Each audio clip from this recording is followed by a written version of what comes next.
in Cameroon? All indicators point to a Paul Biya victory, because you must understand that Africa is going through a crisis of leadership. And most of the leaders that have overstayed in power are actually being propped up by a third force, by external forces. And this is a reality across the continent. Cameroon is not operating in an empty space. It's operating within the international governance system. There are many countries today which are crying out for leadership, and Cameroon is one of them. Paul Biya, 85-year-old, has overstayed in power. And had it been that he's not being propped up by foreign occupying forces, he would have been a goner already, because the people do not want him there. He is being considered an invisible candidate. In 2018, he's a ghost candidate. According to the Ambazonians in southern Cameroon, he's being considered an invisible candidate because he's been in power for over 36 years. But he's hardly there in Cameroon, which begs the question, who is in power in Cameroon? All right, so how does he win the elections then? Are you saying that the elections are rigged, or how does he get past the poll? There are a number of reasons. One, the rigging of elections cannot be discounted. And secondly, most people in the southern Cameroon did not go to vote. So these are people who have mounted a challenge against Paul Biya. They consider him to be working for the imperialist forces to extract resources from southern Cameroon. They declared independence some 2 years back. They consider themselves as Ambazonia, and a secessionist state. Remember that secession is not a necessity in Africa. Secession is being forced on our peoples because the regimes that are in power do not take care of the local people. Right. All right, so what we've seen in this particular election, 9 presidential candidates in total. And I wonder, could the opposition have been more unified as opposed to splitting the vote in the way that they've obviously done? That's a tragedy of Africa. Remember that we are using systems that have been adopted after colonization. We thought that we would discard these systems. After gaining independence, we thought that we would be free, both in terms of systems of governance and systems of economic liberation. This has not happened. Maybe 50 years after independence. And then this democracy that we adopted from the Western nations does not serve our interests. Because what it does, it succeeds in dividing us further. Because the imperialist strategy of divide and rule is very much present with us today. And democracy is one of them. There is no way that a nation divided along political party lines like Cameroon can proceed to... So what's the alternative to democracy in Africa then, if you're suggesting that perhaps democracy is the problem?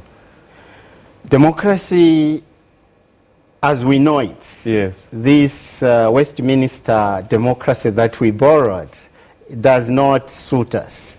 I think Muammar Gaddafi came up with a system of democracy based on people's committees, which worked for him. Actually, he managed to turn around. Not for very long. Eventually, he got toppled, didn't he? But let's move to Cameroon and its present day. And it is a bit of an anomaly because it is still feeling the influences of French and British colonialism. The country has a minority English-speaking peoples. How does the future president, whether it's Paul Biya, whoever it is, bring the people of Cameroon together and start to manage this Anglo-Francophone divide? These colonial languages have been the bane of our continent. They were supposed to unite the people, French and English. They were supposed to unite the people through these two languages. But in the end, what they have succeeded to do is to split the nation into two halves, which is unnecessary. You must understand that it's not only the language that has divided the people. It was also the judicial system.